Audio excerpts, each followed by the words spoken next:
Take it away. Thank you, Scott. So as we all know, this year is a year of presidential elections. So guess what? It's now the most popular subject of discussion on the bus. People just can't stop talking about it. People can't stop fighting over it. And sometimes I feel like they're going too far. Just recently, like a couple weeks ago, I was in a bus when this man comes in, and this day they had, I think, some kind of conservative debates, and he was looking for the results on the phone or something, and he looked very, very disappointed. So he just put his phone away and started looking around, probably thinking, who can talk to him about politics? Anyways, this young lady was sitting next to him, and she looked like a tourist or like a foreign student or something like that. Anyways, he asks her, so young lady, do you know who you're going to vote for? She looks at him and she says with very heavy accent, oh, I'm not from here, I'm here on a visa, I don't know. And he's like, whoa, you should have some kind of opinion, tell me about your political views. And she's like, I like the current president, but I don't know much about the candidates because I'm not from here.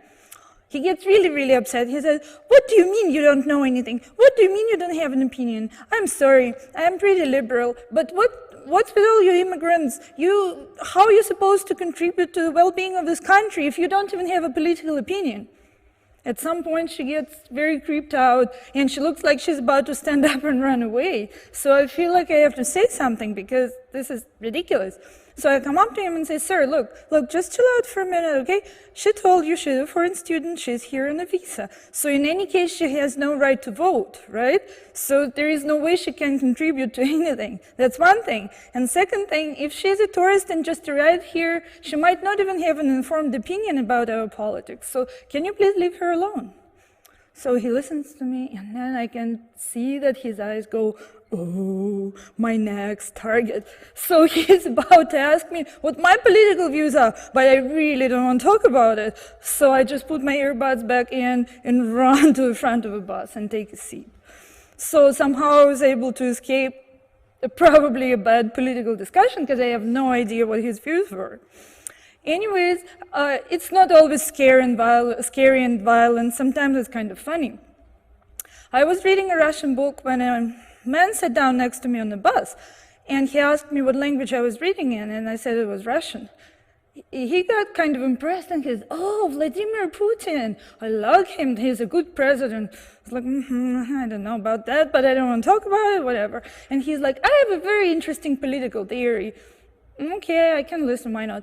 So he tells me, you know what, I really don't like Donald Trump that much, and I don't really want him to be a president, but I think he will be. I'm like, why?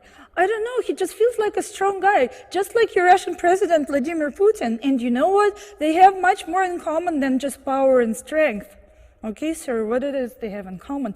Do you know that they have 3 letters in their last names in common? It's T, it's P, and it's U. It makes them even closer to each other. And you know, if Trump becomes president, I think the foreign policy will be so much better, and Russia and the US will be friends again. Do you know? I think that's what's going to happen.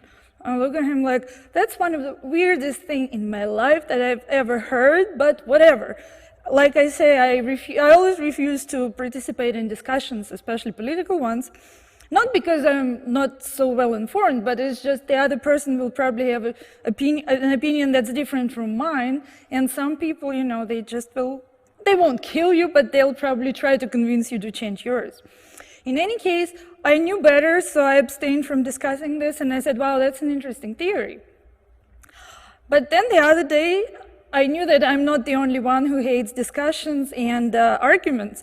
I was on the bus when one of the passengers asked the bus driver, so bus driver, who do you think will win? No context, who will win? The driver says, sir, I don't watch sports, I don't know what to tell you. No, driver, no, I mean, who will win the presidency? Who will be our next president? And driver looks at him and says, sir, I know better. I'm not discussing this during work, and I'm not discussing this with my passengers. And that, I think, was a very, very wise decision. You know, if I was to write a book about manners on the bus, one of the important things I would write about would be don't discuss politics on the bus, and don't try to convince anybody, because what do you think? You just tell somebody that your candidate is better and they will change their mind? And do you think you will convince them if you will violently argue with them? I don't think so. So let's be polite to each other on the bus, even if their opinion is different from ours. And that's it for today. Thank you.